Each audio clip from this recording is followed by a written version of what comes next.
आज हम लोगों का पहला लेक्चर है ज्योमेट्रिक ज्योमेट्रिक प्रोग्रेशन का। बताओ। भैया आपने ई बाइक को अपलोड करा है ना, हाँ। तो उसमें जो आंसर है वो आंसर नहीं मिल रहा है। आप आंसर भी अपलोड कर दिया आ, करें आ, साथ में। आंसर भी अपलोड कर दूंगा मैं, उनके सॉल्यूशन ही अपलोड कर रहा हूँ ना, तो तुम वहीं से ऑप्शन चेक कर लेना अपने। उसी के नीचे मैं ऑप्शंस की स्लाइड डलवा दूंगा। ठीक। ठीक है, ठीक है, थैंक यू भैया। कोई इशू नहीं, ओके। ठीक।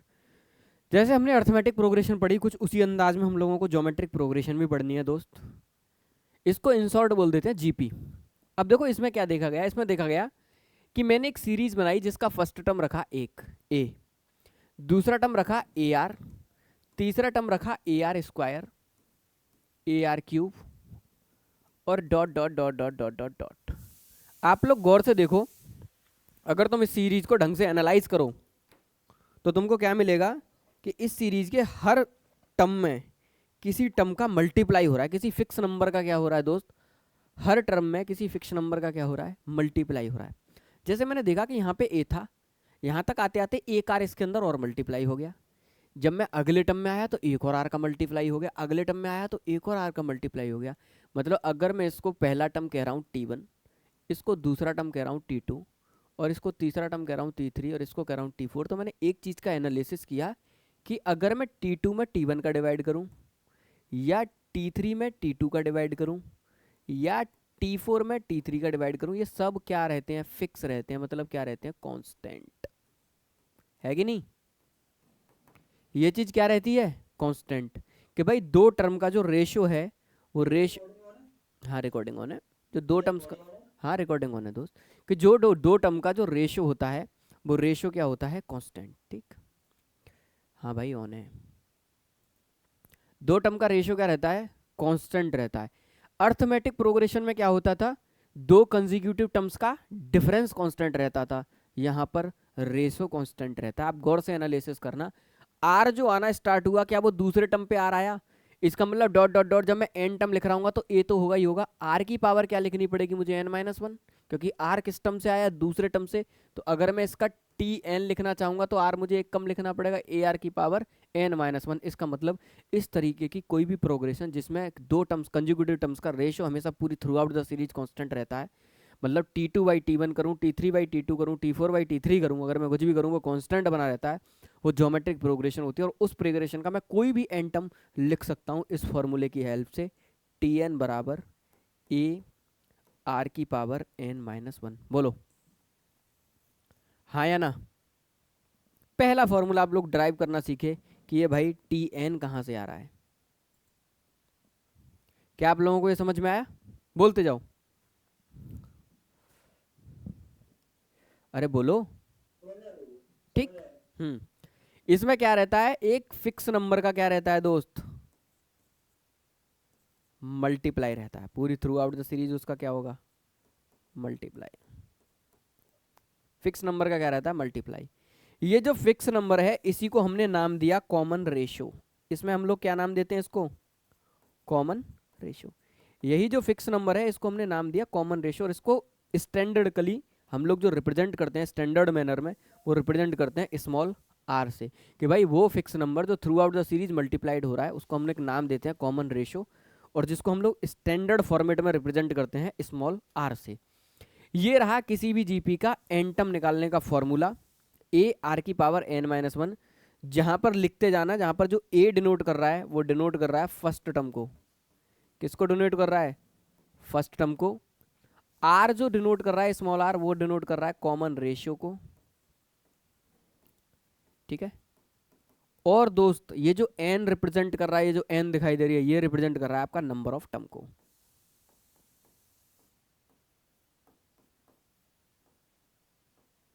Number of terms. क्या मेरी बात समझ में आ रही है? बोलो। ए एन आर क्या क्या है आपके? ठीक है। ये जीपी का पहला फॉर्मूला हम लोगों ने ड्राइव किया, ए आर की पावर n-1। इसमें बहुत ज़्यादा वेराइटी नहीं है कि मैं तुमसे कहूँ, बहुत वेराइटी है जो मुझे करानी है। कुछ छोटे छोटी इलिस्ट्रेशन करके देखो। जैसे मैंने आप लोगों से कहा, एक छोटा सा एग्जांपल ले लिया मैंने, 1 2 4 8 16 डॉट डॉट डॉट डॉट, मैंने कहा find 20th term of this series. मैंने कहा इस सीरीज का 20th टर्म बताओ। तो एक बच्चे ने जब इस सीरीज को गौर से देखा तो उसे पता नहीं था भाई ये सीरीज क्या है। तो जब इसने इसका सॉल्यूशन किया दोस्त, तो उसने सॉल्यूशन में देखा कि अगर मैं 2 डिवाइडेड बाई 1 कर रहा हूँ, या 4 डिवाइडेड बाई 2 कर रहा हूँ, या 8 डिवाइडेड बाई 4 कर रहा हूँ, या 16 डिवाइडेड बाई 8 कर रहा हूँ, आप लोग गौर से देखो सब कांस्टेंट है, हर बार क्या निकल के आ रहा है 2। मैंने कहा यार ये तो एक ज्योमेट्रिक प्रोग्रेशन हुई कि दो कंसेक्यूटिव टर्म्स का रेशियो क्या आ रहा है, कांस्टेंट। इस हिसाब से 1 क्या हो गया मेरा फर्स्ट टर्म, स्मॉल ए की वैल्यू क्या आ गई 1, कॉमन रेशियो आर की वैल्यू कितनी आ गई 2, और टर्म कौन सा पूछा है, एन बराबर मुझसे 20th टर्म। अरे बोलो भाई 20th, तो फॉर्मूला लगा दो सीधा सीधा, टी एन बराबर ए आर की पावर एन माइनस 1, ए कितना दे रखा है 1, आर कितना दे रखा है 2 की पावर 20 माइनस 1, एन की वैल्यू कितनी है 20। गौर से देखो आंसर क्या आ गया 2 की पावर 19। बोलो ऐसे छोटे छोटे सवाल के भाई कोई ज्योमेट्रिक सीरीज दे रखी है, अगर मुझे ए पता है आर पता है, बस अब मैं उसमें सम बता दूंगा, कुछ भी मुझसे वो पूछ ले 100 माटम 200 माटम 400 माटम मैं सब बता दूंगा। ये फायदा था इन सीरीज को पढ़ने का। ए कहाँ से आएगा सर? हम्म ए सर कहाँ से आएगा? ए समझो। क्या है फर्स्ट फर्स्ट टर्म है वो दोस्त, a is what, a is your first term. ठीक, पहला टर्म क्या है उसको हम लोग क्या कहते हैं स्मॉल ए। अरे भाई अभी तुम पीछे देखते, मैंने यही तो बताया ए यहाँ पे क्या डिनोट करता है। ठीक, चलिए अब थोड़ा सा इलिस्ट्रेशन करिए।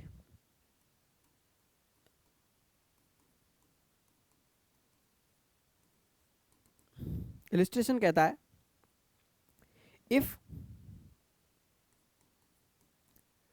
5th 8th and 11th term, 5th 8th and 11th term, 11th term of an GP, of a GP is PQR, P, Q, R and R, ठीक है ना। Then so that, इसने कहा सो करो, so that Q स्क्वायर बराबर P into are. इसने कहा सो करो कि अगर मैं Q का स्क्वायर करूं तो वो बराबर आए P इंटू आर के। मेरी बात समझ आई आप लोगों को? क्वेश्चन क्या कह रहा है, सिंपल क्वेश्चन ये कह रहा है अगर कोई जीपी है उसका 5वां 8वां और 11वां टर्म पी क्यू आर है, 5th 8th 11th term of a GP is P Q R respectively, तो सो करो कि क्यू स्क्वायर बराबर क्या होना चाहिए पी इंटू आर के।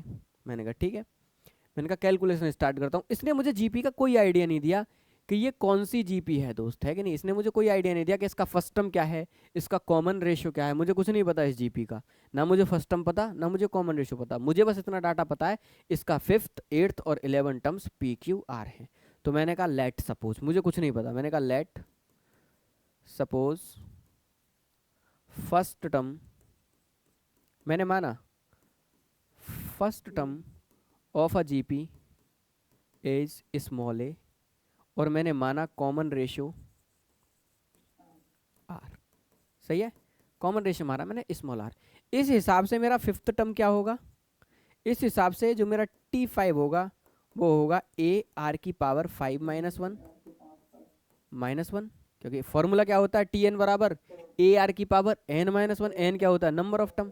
ठीक है, 5 माइनस 1 हो गया। अगर मैं इसी तरीके से 8th टर्म निकालने जाता तो T8 मेरा क्या निकल के आता, T8 निकल के आता ए आर की पावर 8, बेटा रिपीट मत करो, ए आर की power 7, and then 11th term जो निकल के आया T11 ए आर की पावर 11 माइनस 1 ए आर की पावर 10। मतलब जो टर्म होता है आर की पावर में उससे एक कम लिखो। यही अकॉर्डिंग टू क्वेश्चन मुझे दे रखा था P, ये दे रखा है Q और ये दे रखा है R। गौर से देखो यही तो था मेरा P, क्योंकि 5th term P, 8th term Q और 11th टर्म क्या है R, मतलब ये डाटा दे दिया। इसका मतलब ये रही मेरी इक्वेशन नंबर 1, ये रही इक्वेशन नंबर 2 और ये रही इक्वेशन नंबर 3। अब मुझसे क्या कहा, मुझसे कहा प्रूफ करो कि क्यू स्क्वायर बराबर है पी इंटू आर के। मैंने कहा पहले क्यू का स्क्वायर तो करो। मैंने कहा क्यू स्क्वायर, और क्यू बराबर किसके है, ए आर की पावर 7 के। इस हिसाब से क्यू का स्क्वायर किया तो या ए आर की पावर 7 का स्क्वायर किया, बात तो एक है। ए आर की पावर 7 का स्क्वायर करोगे तो हो जाएगा ए स्क्वायर, और 7 इंटू 2 कितना, पावर्स का आपस में क्या होता है हमेशा, पावर्स के ऊपर पावर का हमेशा क्या होता है, मल्टीप्लाई। तो ये हो गया ए स्क्वायर, और आर की पावर क्या हो गया 14। सेकंड मुझे दे रखा था P इंटू आर। पी की वैल्यू कितनी है, ए आर की पावर 4, और बेटा आर की वैल्यू कितनी है, ए आर की पावर 10, ए इंटू आर की पावर 10। अगर मैं इन दोनों का मल्टीप्लाई करूं, ए और ए का मल्टीप्लाई करोगे ए स्क्वायर, और मल्टीप्लाई में पावर्स क्या होती हैं, ऐड, 4 और 10 मिला के बेटा कितना हो गया 14। आप लोग गौर से करो, क्यू स्क्वायर भी कितना आ रहा था, ए स्क्वायर आर की पावर 14, पी इंटू आर भी कितना आ रहा है, ए स्क्वायर आर की पावर 14। देख लो गौर से, क्या क्यू स्क्वायर बराबर हो गया पी इंटू आर के, बोलो क्या क्यू स्क्वायर बराबर हो गया पी इंटू आर के। अरे सारे बच्चे चुप क्यों हैं, क्या समझ में नहीं आ रहा आप लोगों को। ऐड कर दिया, कर दिया ऐड भाई। आपको ऐड से ज़्यादा आप देखने पे पढ़ने पे फोकस करो, जो लेट आ रहा है वो अपने आप ऐड होगा। मुझे भैया एक डाउट है इसमें। बताओ। मुझे भैया फिफ्थ टर्म जो है उसका a plus 4d equal to p नहीं लिख सकते क्या? A plus 4d equal to p। 4d कहाँ से लिख देंगे, ए पी थोड़ी नहीं है, ये जीपी है दोस्त, इट्स जीपी नॉट एपी। ठीक है, ठीक है भैया। ये जीपी है, ज्योमेट्रिक प्रोग्रेशन, एपी नहीं है। तुम आज पहली बार क्लास में आए हो ना दोस्त, फर्स्ट क्लास है ना ये तुम्हारी। जी भैया। तो अभी तुम्हें पीछे के लेक्चर कवर करने पड़ेंगे, अभी मैं तुम्हें गाइड करूंगा, तब तुम पकड़ पाओगे क्या कह रहा हूँ मैं। ठीक, अब टीएन पे मैं बहुत ज़्यादा वेराइटी इसमें नहीं कराऊंगा, क्योंकि हमने एपी में ऑलरेडी बहुत सारी वेराइटी करी है, तो वही सेम फॉर्मेट के क्वेश्चन बनते हैं कि यही फॉर्मेट है, शो कर दो। जल्दी से आगे बढ़ते हैं, अब पढ़ते हैं सम ऑफ जीपी। ठीक है, आगे मिक्स क्वेश्चन ज़्यादा हैं तो मिक्स ही करने पड़ेंगे हमको, इंडिविजुअल तो आते नहीं है। सम ऑफ जीपी मतलब सम बताना है मुझे किसी भी ज्योमेट्रिक प्रोग्रेशन का। प्रोग्रेशन मेरी क्या है, ए, दूसरा टर्म ऐड करो ए आर, तीसरा टर्म ऐड करो ए आर स्क्वायर, गौर से देखना, चौथा टर्म ऐड करो a r cube, plus dot dot dot dot dot n terms क्या है, ए आर की पावर एन माइनस 1। इन सब का सम करना है तो मैंने प्लस लगा दिया बीच में, यही तो मुझे बताना है सम। बोलो, किसी भी ज्योमेट्रिक प्रोग्रेशन का मतलब यही तो है, सम निकालने का मतलब एन टर्म्स का क्या निकाल रहा हूँ, सम। अब मैंने क्या काम किया, इसी एस एन में एन का मल्टीप्लाई और कर दिया एस में। इसका मतलब क्या सारे टर्म्स में एन का मल्टीप्लाई हो गया, बोलो। अरे हाँ, एक चीज में, आप बच्चे कहाँ जाते जा रहे हैं, ये आप लोग क्लास से बाहर हो जा रहे हो, ऑटोमेटिकली बाहर हो जा रहे हो, ये बताओ मुझे।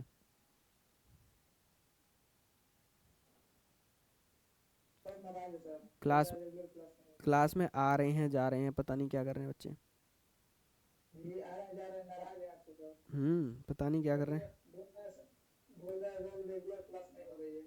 कौन कह रहा है, मतलब ऐसे ही बच्चे सर। अच्छा बच्चे बहुत ज़्यादा समझदार हैं, ये रेगुलर क्लासेस नहीं हो रही हैं। अरे दिवाली की तो छुट्टी करोगे, दिवाली को भी पढ़ोगे बैठ के। हम्म वही है। यही तो कह रहा हूँ मैं। अब मैंने तुमको एक तरीका बताया था, किसमें, उसमें एस एन में, एस एन को क्या करने का, ड्राइव करने का एपी में, और मैंने तुम लोगों को कोई तरीका नहीं बताया था वहाँ पे एपी में ड्राइव करने का। मैंने कहा था या तो आप इनको करने के तरीके याद कर लो, और नहीं भी याद करने, अगर तरीके भी अगर तुम लोगों को याद नहीं है तो आप डायरेक्ट फार्मूला याद रखो। जैसे अगर आपको कोई तरीका याद नहीं है, कोई ज़रूरत नहीं है, कोई नहीं पूछ रहा आपसे तरीका, एस एन किसी भी ज्योमेट्रिक प्रोग्रेशन के सम का जो फॉर्मूला होता है वो होता है ए आर की power n minus 1 divided by r minus 1। बोलो, ये फॉर्मूला आप तब यूज़ करते हो जब आर की वैल्यू ग्रेटर देन 1 हो। जब आर की वैल्यू क्या हो दोस्त, ग्रेटर देन 1 हो, कि कॉमन रेशियो हमारा 1 से बड़ा है। यही सेम फॉर्मूला आप बस आर को पीछे कर दोगे, ए 1 माइनस आर की power n divided by 1 minus are.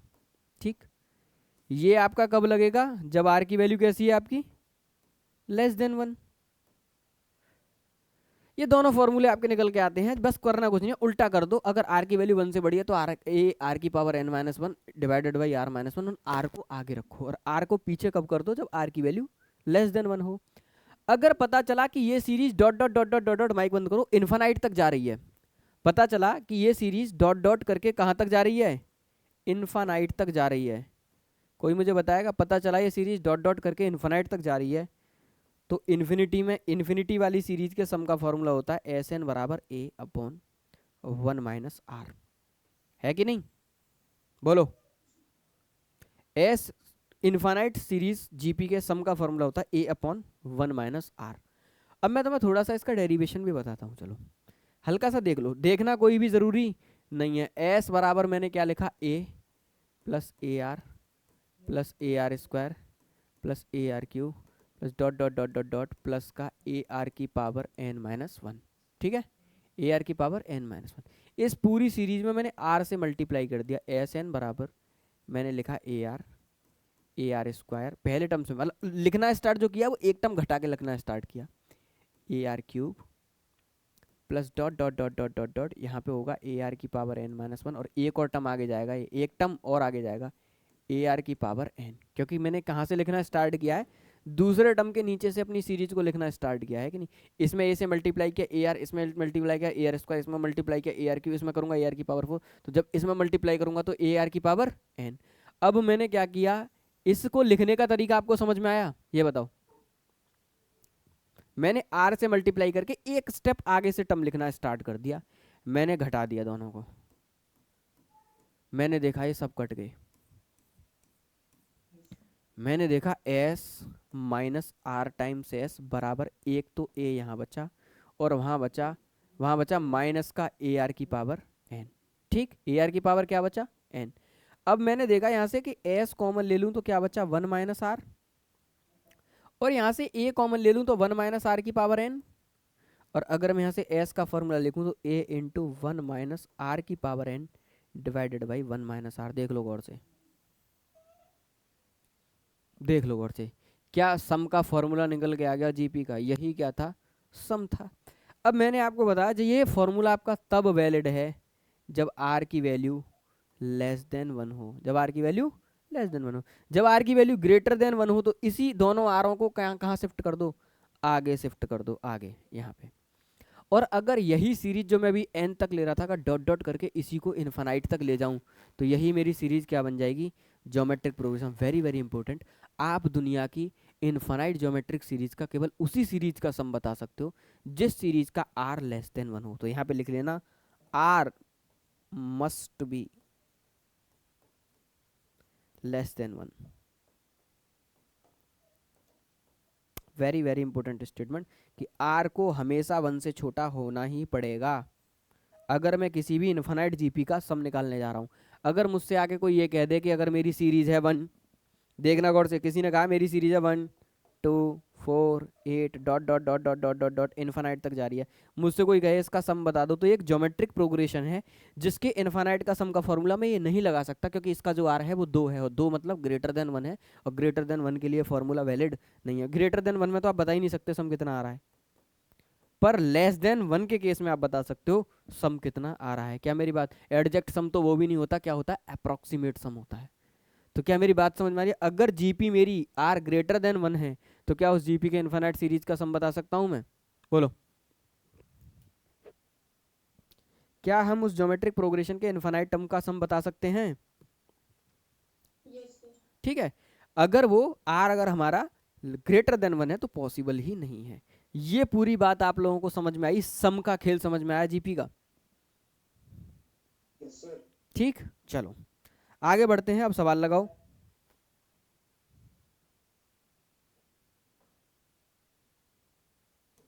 चलिए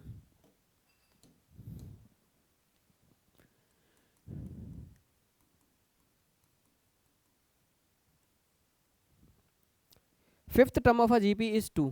इसने कहा if fifth term of a GP is 2,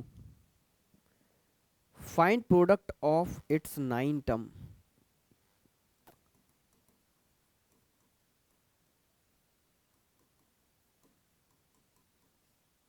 find product of its 9 terms. कि भाई 9 टर्म्स का क्या बताना है मुझे प्रोडक्ट, जबकि मेरा फिफ्थ टर्म क्या है 2। बताओ हाउ यू विल कैलकुलेट।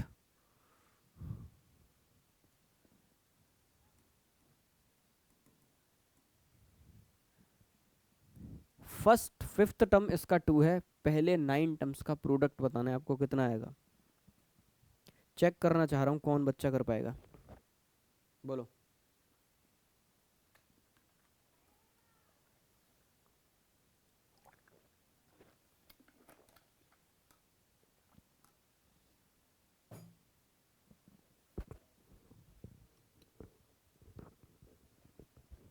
हम्म,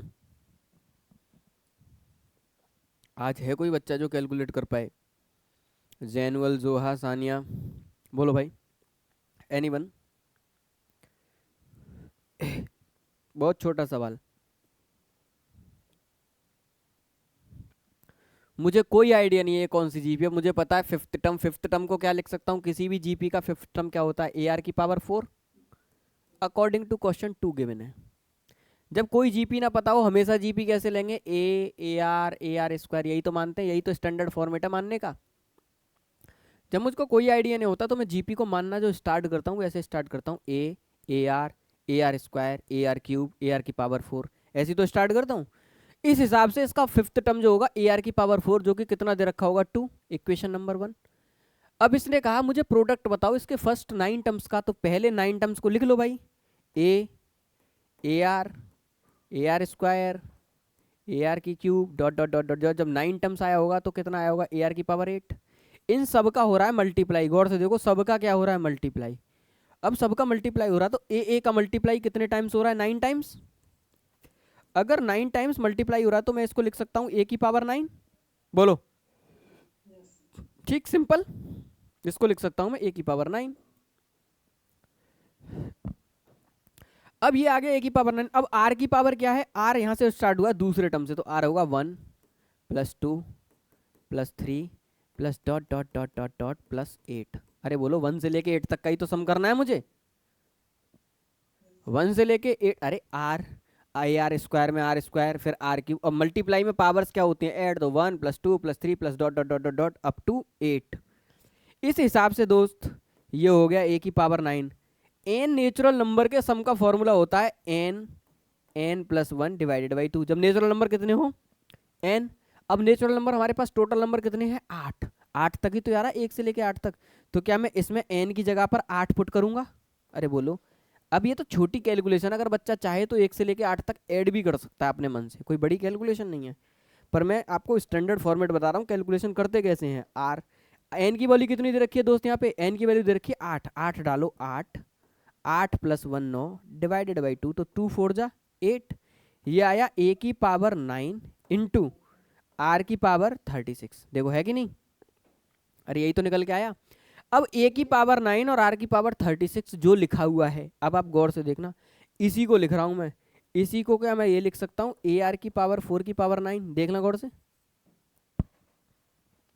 देखो गौर से।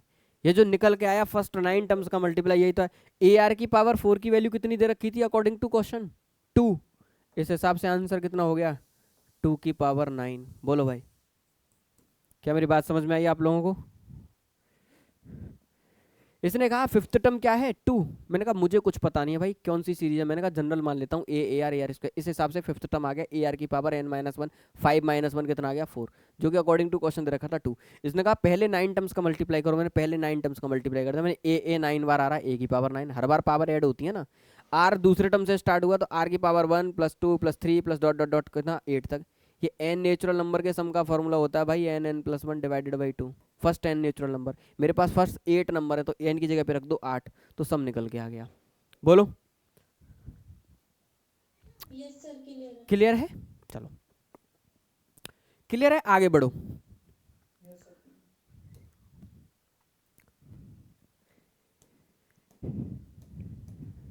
नेक्स्ट क्वेश्चन है, if fourth seventh and last term of a GP,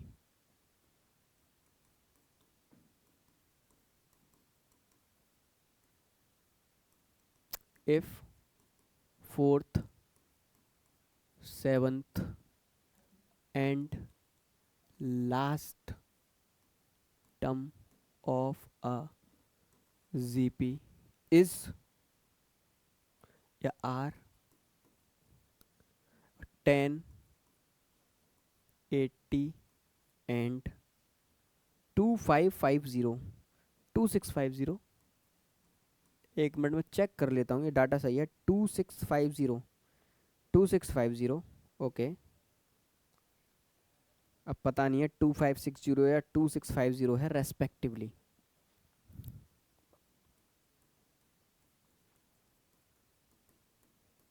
respectively आपसे कहा find first term and number of term in this series. Find, आपसे कहा find a and n, first term and पूरी series के अंदर कितने number of term है, ये दो चीज आपको फाइंड करनी है।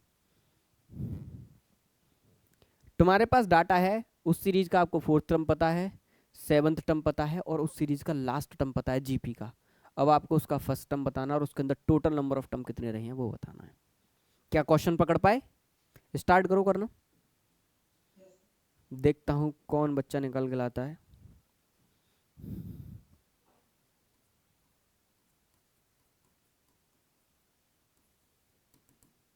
करो। बहुत बढ़िया बढ़िया इलस्ट्रेशन है मेरे पास में।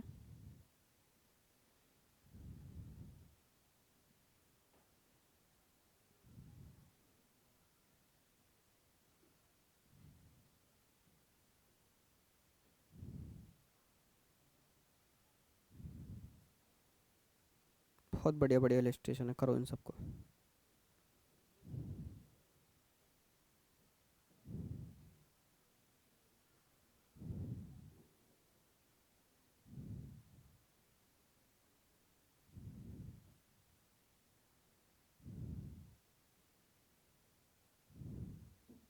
बहुत बढ़िया लेक्चर रहेगा आज का। एनीवन, ये क्या निकल गया है?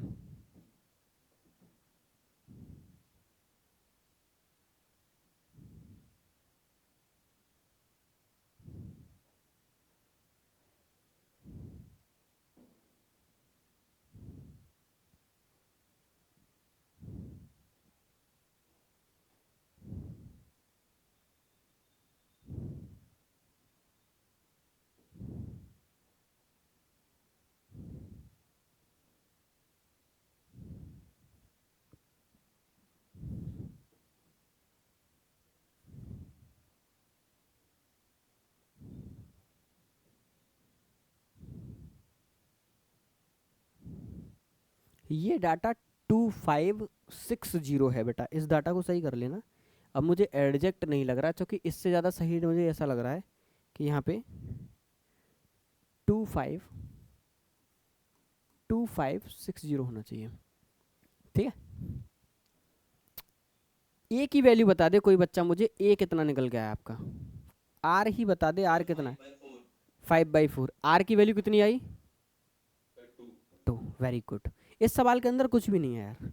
मुझे नहीं पता क्या है मेरी जीपी में, मान लेता हूँ फोर्थ टर्म क्या होगा, ए आर की पावर क्यू, जिसकी वैल्यू कितनी दे रखी है मुझे 10।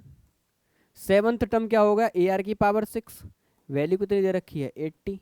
और लास्ट टर्म मतलब एन टर्म की सीरीज मान लेता हूँ, ए आर की पावर n-1, जिसकी वैल्यू कितनी दे रखी है 2560। इक्वेशन नंबर 1, इक्वेशन नंबर 2 और इक्वेशन नंबर 3। पहले मुझे बताओ किसी बच्चे को ये 3 इक्वेशन तक कोई दिक्कत है क्या? अगर आप क्वेश्चन ही करने जा रहे हो तो पहले 3 इक्वेशन ऐसी बनेंगी। मान लो, सपोज कर लो इस ज्योमेट्रिक प्रोग्रेशन का फर्स्ट टर्म ए है, कॉमन रेशियो आर है। अब जनरली ये बोर्ड में ऐसे सॉल्यूशन करा सकते हैं कि लेट सपोज, तो ये बार बार लिखना अच्छा नहीं लगता।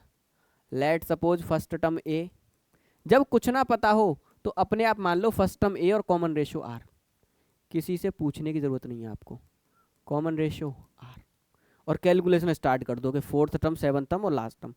अगर मैं इन दोनों टर्मों को देखूं तो मैंने कहा इक्वेशन 2 में इक्वेशन 1 से क्या कर दो, डिवाइड कर दो। क्या कर दो? डिवाइड कर दो। मैंने कहा इक्वेशन 2 में इक्वेशन 1 से क्या करो, डिवाइड मारो। अगर मैं डिवाइड मारूंगा तो ए आर की पावर 6 डिवाइडेड बाई नीचे ए आर की पावर 3, ऊपर है बेटा 80, नीचे है आपका 10, काट दो, इससे काट दो। ऊपर गया आर की पावर कितना बचा यहाँ से इधर बचा आर की पावर 3 और ऊपर क्या बचा 8। गौर से देखो आर की पावर 3 और 8 को क्या लिख सकता हूँ 2 की पावर 3। यहाँ से आर की वैल्यू कितनी निकल आई 2। इस आर की वैल्यू 2 को उठा के इक्वेशन नंबर 1 में पुट कर दो। अरे भाई किस में पुट कर दो, इक्वेशन नंबर 1 में, है कि नहीं।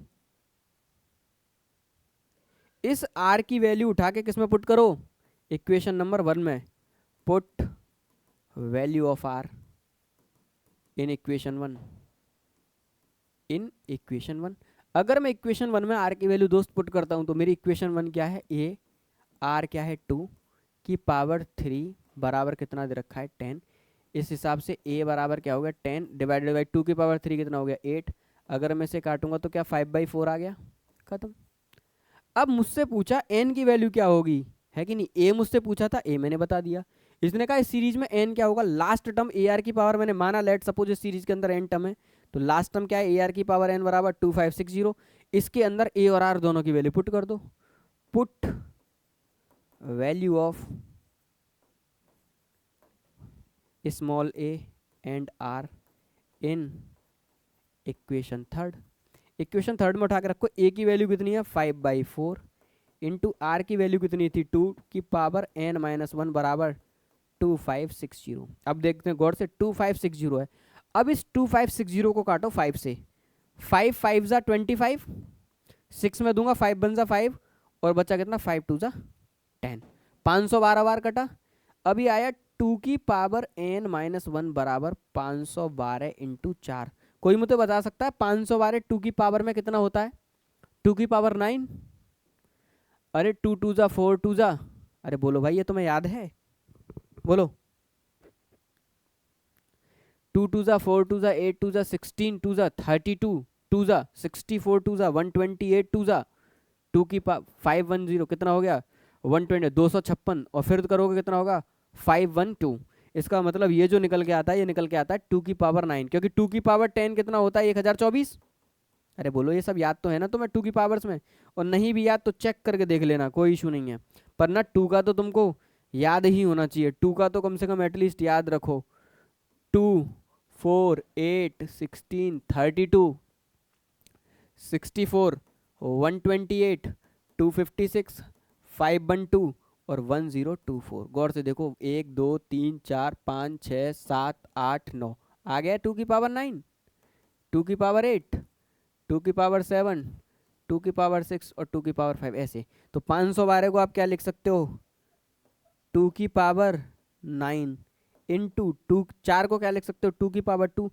मल्टीप्लाई में पावर्स ऐड हो जाती हैं दोस्त। इसका मतलब अगर मैं आगे देखूं तो 2 की पावर n-1 बराबर 2 की पावर 11। अगर यहाँ से मैं कंपेयर करूँ तो n-1 बराबर 11। n की वैल्यू कितनी निकल के आ गई दोस्त 12। बोलो n की वैल्यू कितनी निकल के आ गई 12। आपने a भी बता दिया और n भी बता दिया। देखो गौर से क्वेश्चंस को, इस तरीके की बहुत वैरायटी आती है कॉम्पिटिशन्स में। और बताओ मुझे क्लियर है, अरे बोलो क्या क्वेश्चंस क्लियर है या सो गए सब लोग। यस सर क्लियर है। ओके क्लियर है, आगे बढ़ो। नेक्स्ट क्वेश्चन, बढ़िया question.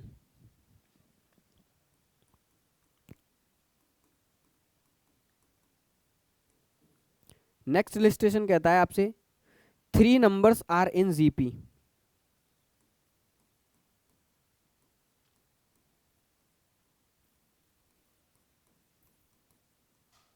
Are in geometric progression if, गौर से देखना क्या करा है, if we double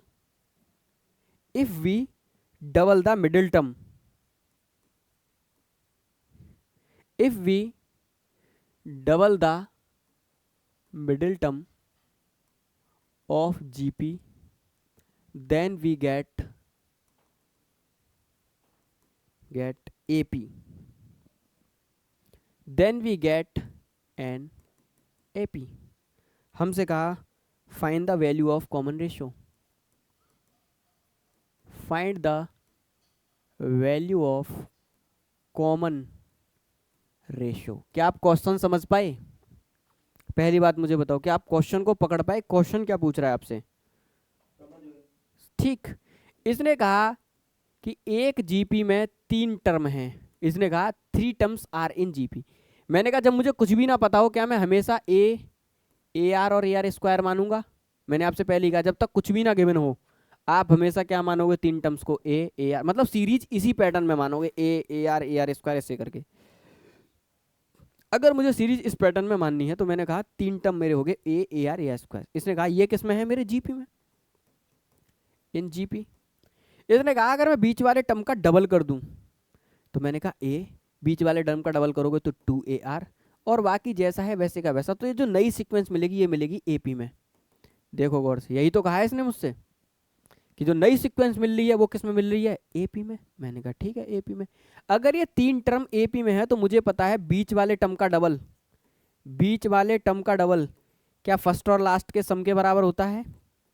arithmetic progression में मैंने पढ़ाया था कि अगर 3 term a b c AP में है तो दोस्त 2B बराबर होता है A+C। बोलो है कि नहीं? इस हिसाब से ये निकल के आ गया। अब मैं देखूं तो ये आ गया 4AR, और A अगर मैंने यहाँ से कॉमन ले लिया तो आया 1 + R²। मैंने कहा A से A कट गया।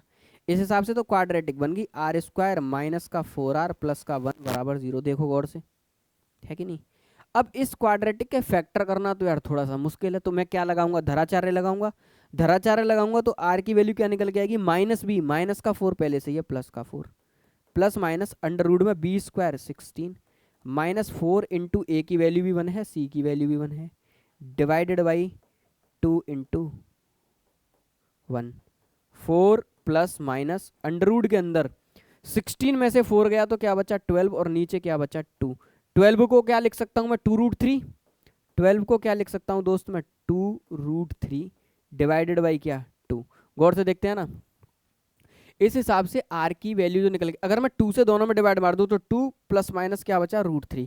तो R की वैल्यू आई 2 प्लस माइनस √3। अब गौर से देखना, एक बार प्लस लूंगा, एक बार R की वैल्यू आएगी 2 प्लस √3, और एक R की वैल्यू आएगी 2 माइनस √3। बोलो भाई, क्या ऐसी दो ज्योमेट्रिक सीरीज पॉसिबल थी? बोलो। R की दो, और दोनों ही वैल्यू वैलिड हैं, दोनों ही वैल्यू वैलिड हैं क्योंकि दोनों रियल हैं, है कि नहीं? इमेजिनरी थोड़ी नहीं है, दोनों की दोनों कैसी हैं? रियल हैं। इसका मतलब ये जो ज्योमेट्रिक प्रोग्रेशन में एक अज्यूम करके चल रहा था, R की 2 वैल्यू मुझे बता रही है, ऐसी 2 ज्योमेट्रिक प्रोग्रेशन पॉसिबल हैं जिनमें आप मिडिल, बीच वाले टर्म का मिडिल करोगे तो वो फिर दोबारा से क्या बन जाएगा? AP बन जाएगा। क्या आप लोगों को मेरी बात समझ में आई? ये बताओ, पूरे क्वेश्चन में क्लियर है? छोटा सवाल यार, कुछ नहीं, केवल ये डाटा बस। इसके बाद तो इक्वेट कर दो, R में क्वाड्रेटिक बन गई, और क्वाड्रेटिक को बच्चा भी सॉल्व कर लेता वहां जाके। अगर किसी को किसी भी क्वेश्चन में डाउट हो तो मुझे बता देना।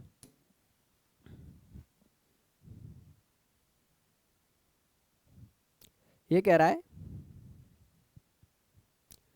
बहुत बढ़िया सवाल। ये कह रहा है in a sequence of 21 term, in a sequence of 21 terms, first 11 terms are in AP,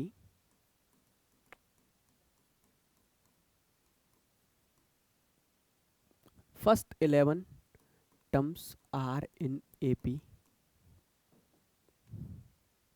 with common difference 2, with CD insert common difference बराबर 2।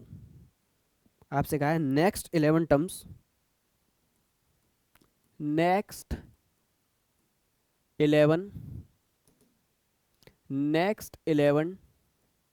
terms are in GP with common ratio। एक minute, with common ratio R, with common ratio 2, with the value of common ratio 2, if middle terms of AP is equal to middle terms of GP, if middle terms of AP is equal to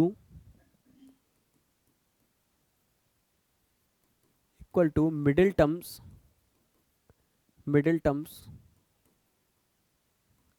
of GP,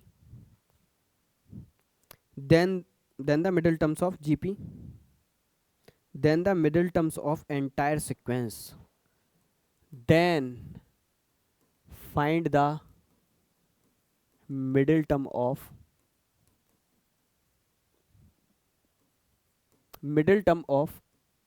entire sequence. आप लोगों को मेरा writing तो समझ में आता है?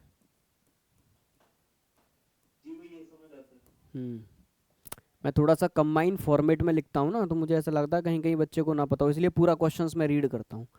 अब जैसे ही मैंने लिखा 21 टर्म्स, तो एक बच्चा बोला भैया आपने कहा पहले 11 टर्म्स एपी में है, नेक्स्ट 11 टर्म्स जीपी में, तो 11 और 11 मिला के क्या हो गया 22। तो टर्म तो 21 है, आप क्वेश्चन का फॉर्मेट ही नहीं समझे।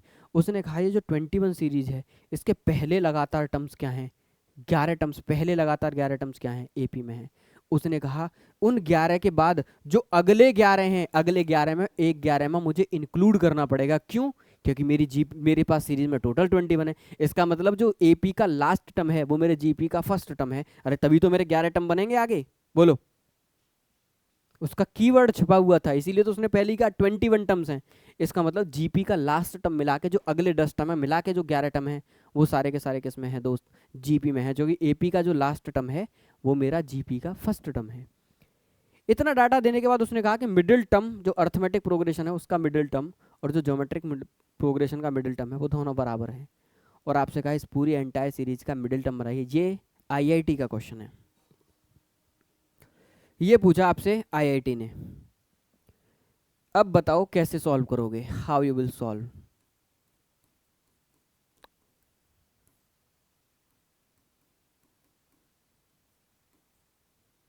क्योंकि अगर एक नॉर्मल रेंज का बच्चा तो ये कहेगा अरे भैया ये तो सवाल ही गलत है, टोटल टर्म 22 होने चाहिए थे। किस बच्चे ने कहा टोटल टर्म 22 होने चाहिए थे? मैंने कहा था भी है कि नहीं? वो ये बाद में समझ गया ना, मैं बात तो समझ गया। हाँ। अब बताओ कैसे सोचना स्टार्ट करोगे इस पूरे के पूरे क्वेश्चन में आप लोग।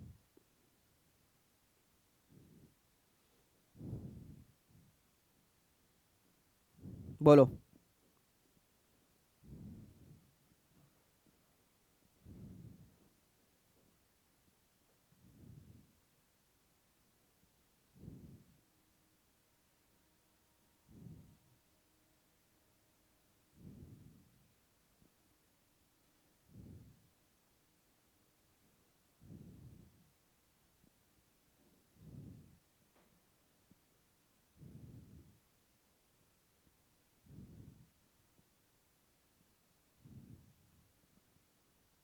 बोलो भाई,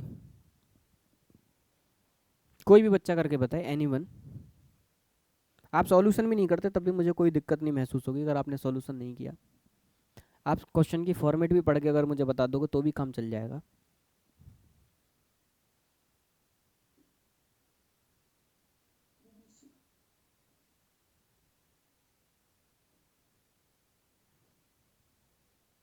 बोलो भाई।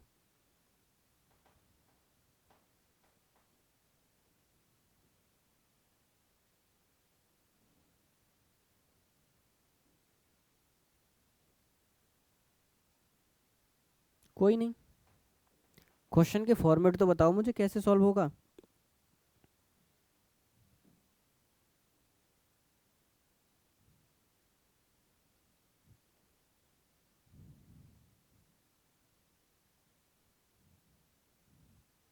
जिसने क्वेश्चन की फॉर्मेट बता दी उसने सब बता दिया, और ऐसा कुछ इसके अंदर कोई खास नहीं है दोस्त।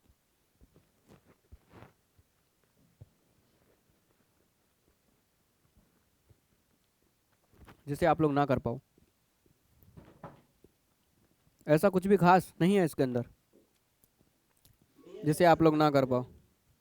मिडिल टर्म दोनों के निकाल कर बराबर रख सकते हैं। बिल्कुल।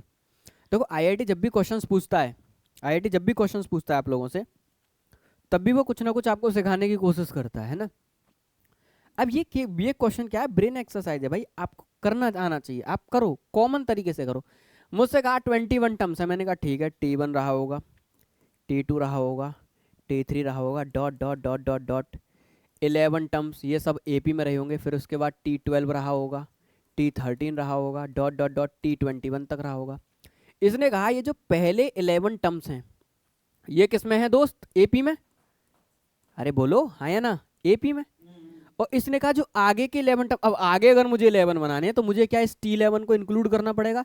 इसका मतलब इसको मिला के जो जो अगले 11 है ये किस में है भाई, जीपी में।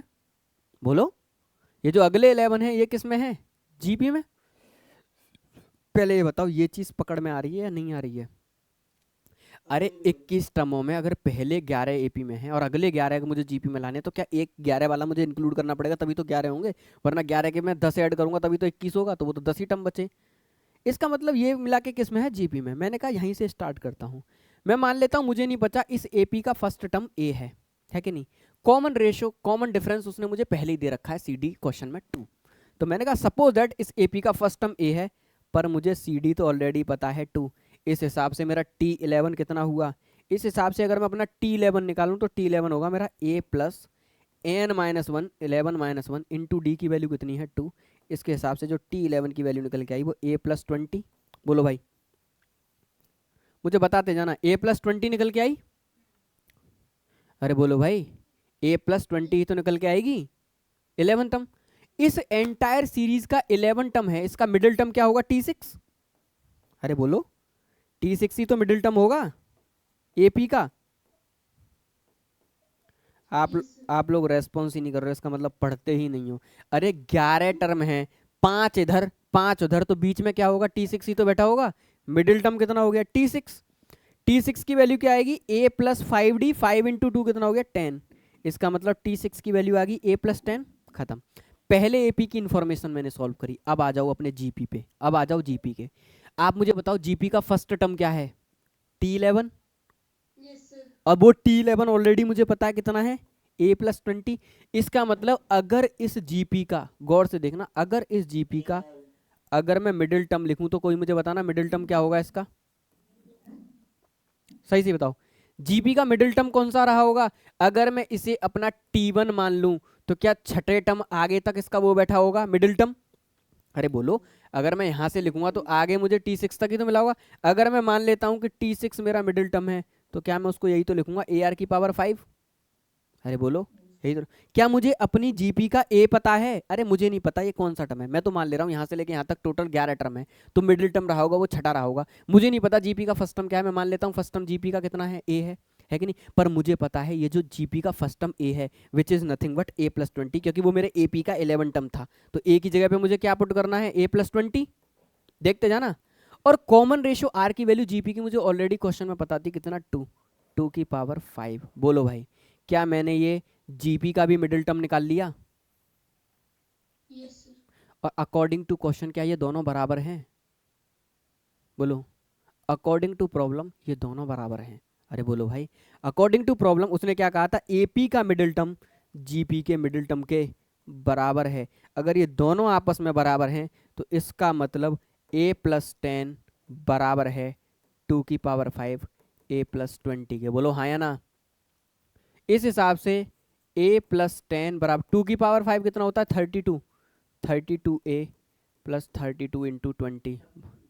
बोलो भाई, इस हिसाब से अगर मैं 2 की पावर 5 32 ही होता है ना, इधर लेके आया तो 31, इस a को इधर लेके आया 31, और उसको अगर मैं पूरी एंटायर सीरीज को अगर मैं इसमें देखूं तो ये कितना हो गया, 640।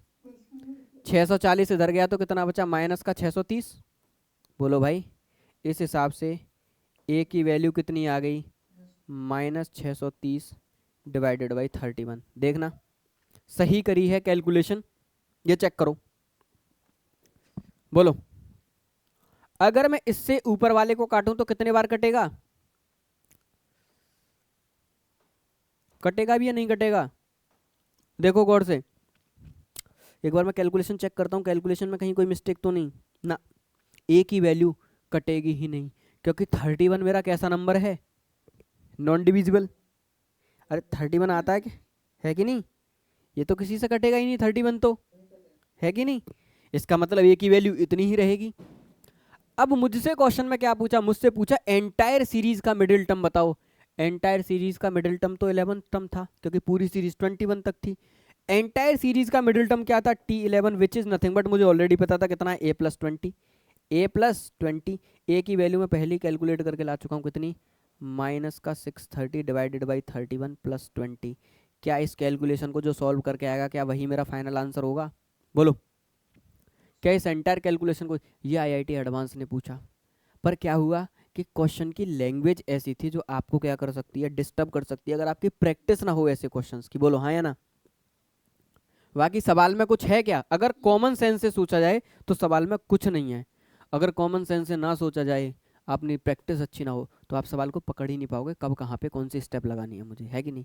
उसने कहा कि पहले 11 टर्म एपी में, मैंने मान लिया पहले 11 टर्म एपी, मैंने स्टार्ट कर दिया, पहला टर्म ए है, उसके बाद कॉमन डिफरेंस की वैल्यू ऑलरेडी दी है, इस हिसाब से 11 टर्म निकाल दिया मैंने, क्योंकि मुझे पता था इसकी जरूरत पड़ेगी। ये जीपी का भी पहला टर्म है और एंटायर सीरीज का भी मिडिल टर्म है, और दोनों की इन्फॉर्मेशन क्वेश्चन में, तो मैंने इसको निकाल लिया। कितना आया? A+20। मैंने एपी का मिडिल टर्म निकाला T6 A+10। फिर मुझे पता था मेरी जीपी का पहला टर्म ए है, फिर भी मैंने कैलकुलेशन इस हिसाब से स्टार्ट करी, मुझे नहीं पता जीपी का पहला टर्म क्या है। मैंने कहा जीपी का पहला टर्म ए है, कॉमन रेशियो आर है, उस हिसाब से जीपी का जो मिडिल टर्म होगा 11 में वो T6 होगा, AR⁵। ए की वैल्यू मैंने वही रखी क्योंकि ये मेरा ए माना और ये ए मुझे ऑलरेडी क्वेश्चन से नोन था, A+20, उसको उठा के रख दिया। आर की वैल्यू अकॉर्डिंग टू क्वेश्चन पता थी वो रख दी, दोनों मिडिल टर्म को इक्वेट करिए, ए की वैल्यू निकाली, और एंटायर सीरीज के मिडिल टर्म में मुझे जरूरत थी ए को रखने की, उठा के ए को रख दिया, जो आंसर निकल गया। क्या वही आंसर चाहिए था? बोलो बोलो भाई। तो क्या क्वेश्चन की लैंग्वेज पकड़ पाए आप लोग?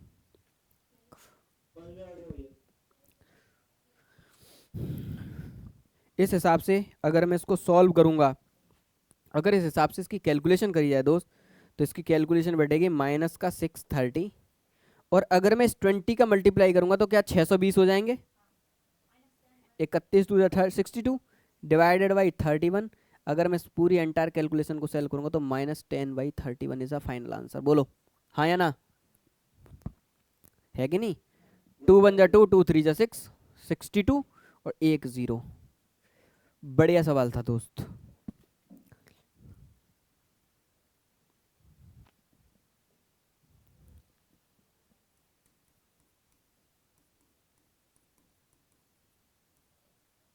इलिस्ट्रेशन कहती है 3 नॉन जीरो टर्म्स या 3 नॉन जीरो नंबर्स,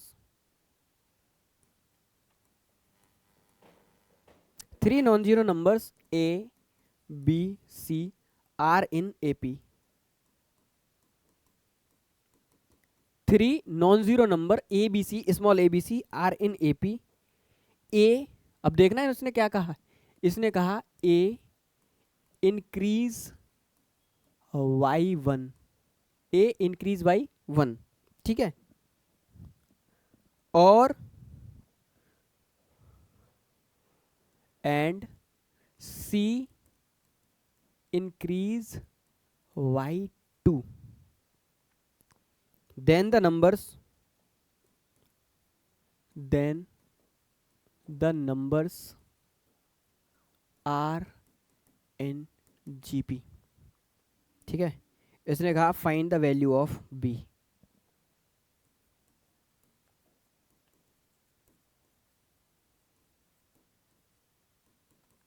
V की वैल्यू बतानी है मुझे, find the value of B। बोलो भाई, क्या क्वेश्चन समझ पाए?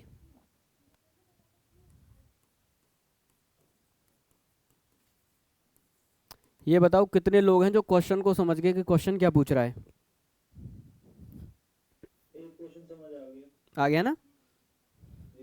ठीक, करो, करिए दोस्त, अगर आपको क्वेश्चन समझ में आ गया तो।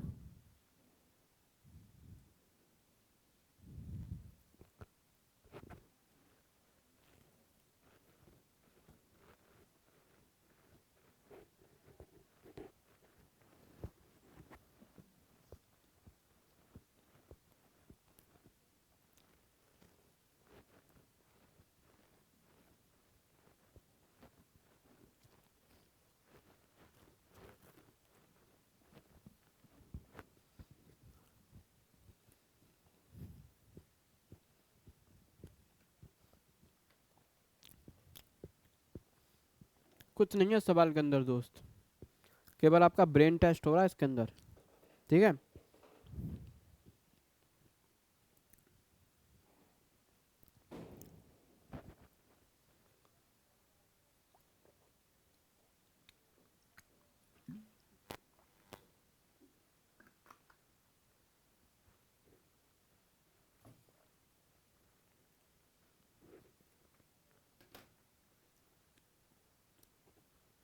क्या आंसर आया? क्या आंसर आया दोस्त, बताओ। What will be your answer?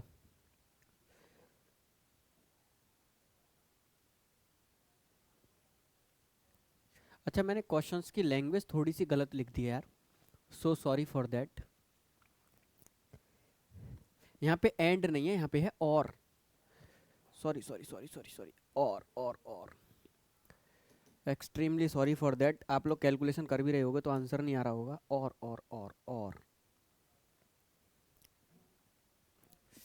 और एंड और लगाने से बहुत फर्क पड़ गया है कि नहीं? एंड और लगाने से बहुत फर्क पड़ गया दोस्त, ठीक। क्योंकि क्वेश्चन मैंने ही गलत प्रिंट कर दिया तो मुझे को सॉल्व कराना है। मैंने कहा ABC, किसमें कहा बेटा? RN AP। अगर 3 नंबर्स AP में है तो मुझे पता है बीच वाले डबल फर्स्ट और लास्ट के सम के बराबर, इक्वेशन नंबर 1। इसने कहा a number A increased by A या फिर C increased by 2 then the numbers are in. या तो मैं A को 1 से बढ़ा दूं, अगर मैं A को 1 से बढ़ा दूं तो क्या हो गया? A+1 B C, तब भी ये GP में होंगे। या मैं C को 2 से बढ़ा दूं, C+2, तब भी ये नंबर GP में होंगे। और का मतलब ये या तो ये या तो ये, है कि नहीं? बताओ मुझे, अरे बोलो, है कि नहीं? या तो ये या तो ये। अब मुझे पता है ये नंबर्स किस में हो गए मेरे? जीपी के अंदर। किसके अंदर हो गए? जीपी के अंदर। अब आगे क्या करेंगे बताओ? Next is what? अब अगर 3 नंबर जीपी में होते हैं, ये थोड़ा सा मतलब आगे का कॉन्सेप्ट हो गया, कह सकते हो तुम, थोड़ा सा आगे का हो गया। अगर 3 नंबर जीपी में होते हैं तो बीच वाले नंबर का स्क्वायर इन दोनों के मल्टीप्लाई के बराबर होता है, ठीक है। अभी लिख लेना, अभी मैं इसे सिखा दूंगा आप लोगों को जब मैं आपको अर्थ ज्योमेट्रिक मीन पढ़ाऊंगा। अगर ABC 3 नंबर अगर 2 जीपी में होते हैं तो बीच वाले नंबर का स्क्वायर फर्स्ट और लास्ट के मल्टीप्लाई के बराबर होता है, याद रखना इसे, ठीक। इस हिसाब से अगर मैं देखूं तो यहां पे आएगा मेरा B² बराबर A+1 इंटू C। अरे बोलो भाई। और इसमें आएगा B² बराबर A इंटू C+2। बोलो भाई, हाँ या ना? अरे बोलो। इस हिसाब से क्या मैं इसको इक्वेशन 2 बोलूं और इसको इक्वेशन 3 बोलूं? एक निकाली मैंने यहां से और एक निकाली मैंने यहां से। बोलो बताओ, यहां तक क्लियर है या नहीं है? इस हिसाब से क्या मैं इन दोनों को इक्वेट कर सकता हूं? दोनों B² हैं। अरे बोलो, दोनों B² हैं, आराम से दोनों को इक्वेट कर दूंगा। अगर मैं दोनों को इक्वेट करूंगा तो एक तरफ आएगा A+1 इंटू C बराबर A इंटू C+2। बोलो, अगर मल्टीप्लाई करूं तो AC plus C, AC plus 2A, AC से AC कट गया, क्या C बराबर 2A आ गया? अरे बोलो भाई, क्या C बराबर 2A आ गया? बोलो, C बराबर 2A। अगर C बराबर 2A है तो यहाँ पे डालो इक्वेशन नंबर 1 में C की वैल्यू। C की वैल्यू कहाँ डालो? इक्वेशन नंबर 1 में। इक्वेशन नंबर 1 क्या है? इक्वेशन नंबर 1 में पुट करो वैल्यू ऑफ C। अगर मैं वैल्यू ऑफ C डाल दूं तो 2B बराबर A प्लस C की वैल्यू क्या है? 2A। तो यहाँ से 2B बराबर क्या आ गया? 3A। अरे बोलो भाई, 2B बराबर क्या आ गया? 3A, है कि नहीं? अब मुझको फाइनली वैल्यू चाहिए किसकी? C की। मुझे वैल्यू किसकी चाहिए? B की। कैसे करूंगा? बोलो।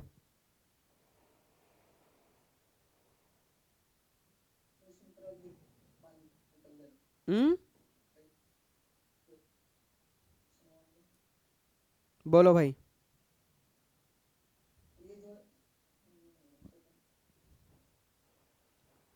अब बताओ आप लोग।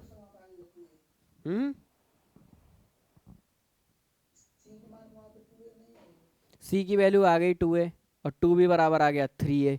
अब क्या करोगे आगे? इक्वेशन 1 में रख दीजिए। इतनी सी बात अरे तुम बिल्कुल सही कह रहे हो भाई, अरे बोलो। हाँ बोलो। अगर मैं इसमें रख भी दूंगा इक्वेशन वन में, तो घूम फिर के वहीं तो आ जाऊंगा जहां से स्टार्ट किया। बोलो। अगर मैं वहीं रख दूंगा तो क्या मैं घूम फिर के वहीं नहीं, अरे उन्हीं से तो मैंने ड्राइव किया है, और उन्हीं में ले जाके रख दूंगा तो फिर मैंने किया ही क्या? बोलो।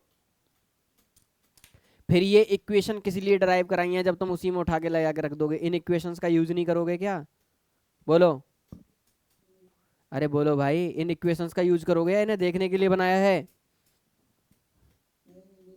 नीचे वाली इक्वेशंस में उठा के रखो। किस इक्वेशन में रखने का मन है आपका? तीसरी में या दूसरी में, किसी में भी रख लो जिसमें मन हो। बी की वैल्यू डाल दो ए के टर्म्स में, सी की वैल्यू डाल दो ए के टर्म्स में, दोनों में डाल दो, और वहां से किसकी वैल्यू कैलकुलेट कर लो? ए की वैल्यू कैलकुलेट कर लो, ठीक है?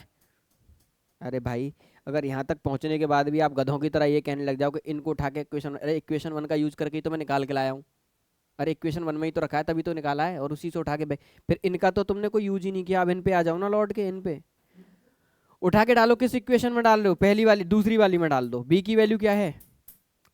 3a/2, 3a/2 का होल स्क्वायर इसमें डाल रहा हूँ, इजिकस टू a+1 इंटू सी की वैल्यू कितनी है? 2a। ये कितना हो गया? 9a² / 2 इजिकस टू 2a² प्लस का 2a, है कि नहीं? और 2 का मल्टीप्लाई अभी मैं उधर और कर दूं, अगर मैं उधर और कर दूं तो देखना यहीं पे क्वाड्रेटिक बना दे रहा हूं मैं इसकी। क्वाड्रेटिक बनाऊं तो ये हो गया 4a² प्लस का 4a, और इधर से मैं 9a के और ले गया तो माइनस बराबर 9a²। देखना गौर से, यही है। अब मैंने क्या काम किया? एक्चुअली में एक सॉल्यूशन इसका ए का कट भी सकता था, ए कट जाए पूरी इक्वेशन में। 9a² को अगर आप 4a² को उधर लेके जाओगे तो ये बच्चा 5a² बराबर 4a। एक ए से एक ए कट गया। क्या ए की वैल्यू 4/5 आ गई? ए की वैल्यू कितनी निकल के आ गई? 4/5। क्या आप बी की वैल्यू नहीं बता सकते? बोलो। क्या आप बी की वैल्यू बता सकते हो? आपसे 2b बराबर 3 इंटू ए की वैल्यू 4/5, 2 2 ज़ा 4। क्या बी की वैल्यू 9/5 आ गई? यही तो आपसे पूछा है। बोलो। अरे बोलो भाई। बी की वैल्यू कितनी आई? 9/5। एक बार कैलकुलेशन देख लेना, मैंने कहीं कोई मिस्टेक तो नहीं करी है दोस्त, बस ये देख लेना।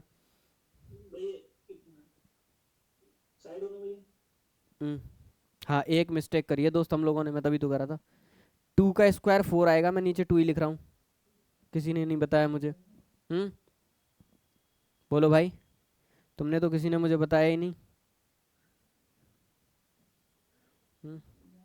अरे बाकी तो मतलब कहने का मतलब कैलकुलेशन मिस्टेक कर रहे हैं, that doesn't matter. Concept clear है? ये बताओ बस। कैलकुलेशन तो आप करते रहो। 8a² प्लस का 8a, इधर गया तो क्या बचा? a² बराबर 8a, ए से कट गया। ए की वैल्यू कितनी निकल के आ गई? 8। 8 को उठा के यहाँ डाल दो। 2b बराबर 3 इंटू 8, और 8 को काटोगे 2 4 जा 8, कितना आ गया बी की वैल्यू? 12। कैलकुलेशन मिस्टेक हो जाए वो मैटर नहीं करता, क्या आपको कॉन्सेप्ट समझ में आ रहा है मैं कर क्या रहा हूँ? कुछ नहीं, केवल इक्वेशंस में क्या कर रहा हूँ? खेल रहा हूँ दोस्त, है कि नहीं? अरे बोलो। हम्म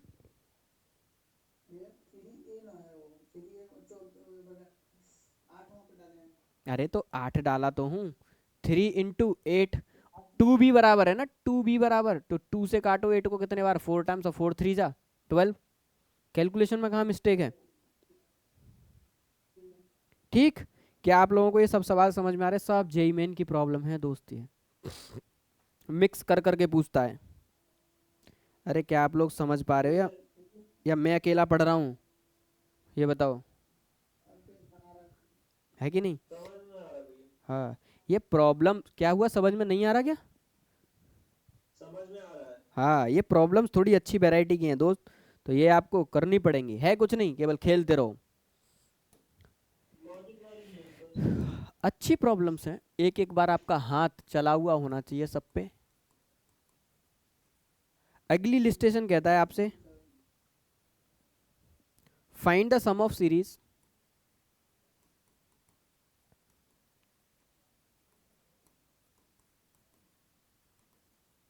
सीरीज क्या है आपकी, x प्लस 1/x का होल स्क्वायर प्लस का एक्स स्क्वायर प्लस 1/x² का whole square plus x³ plus का 1/x³ का क्यूब, नहीं square, square plus dot dot dot dot dot dot dot x की पावर n प्लस 1/x की power n का square. इस series का आपको सम बताना। ये लास्ट प्रॉब्लम है आज की आपकी। बोलो, और मैं चाहता हूँ इसको आप लोग सॉल्व करके मुझे बताओ क्या निकल के आ रहा है ये। ठीक है, बोलो भाई क्या निकल के आ रहा है ये लास्ट प्रॉब्लम।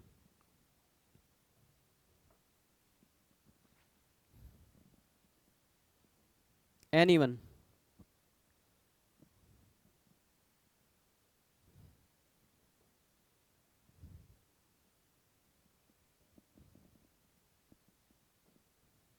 बहुत छोटा प्रॉब्लम, बहुत प्यारा प्रॉब्लम।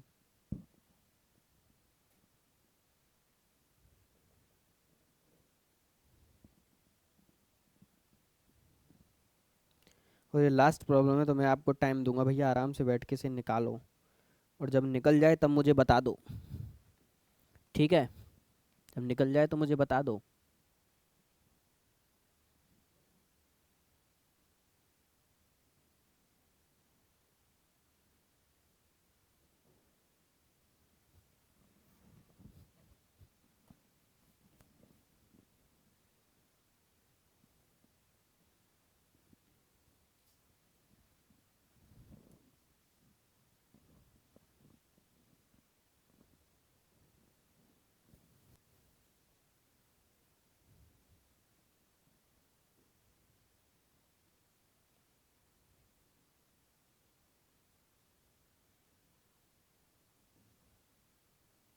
अगर कोई हिंट भी चाहिए तो मुझसे पूछ लेना कैलकुलेशन में।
आप लोगों से नहीं हुआ क्या?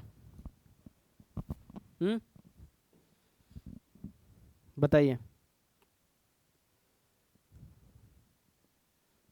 नहीं हो रहा आप लोगों से भैया?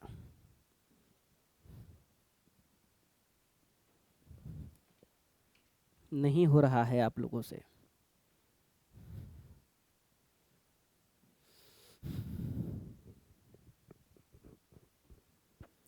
ये क्वेश्चंस आप लोगों से नहीं हो रहा है। अगर इतने छोटे छोटे सवाल आप लोगों से नहीं होंगे तो किससे होंगे बताओ? अगर इतने छोटे क्वेश्चंस की भी मैं एक्सपेक्टेशन ना कर सकूं आपसे तो किन क्वेश्चंस की एक्सपेक्टेशन करूं फिर? अरे इसको भी खोलोगे तो आपको साफ साफ दिख रहा है। अगर आप स्क्वायर खोलो तो x² plus 1/x² plus 2, x की पावर 4 प्लस 1/x की पावर 4 प्लस 2, सबके बीच में प्लस लगा हुआ है, x की पावर 6 प्लस 1/x की power 6 plus 2, dot dot dot dot dot dot dot. अगर मैं देखूं x की पावर 2n प्लस 1/x की पावर 2n प्लस 2। बोलो हाँ या ना?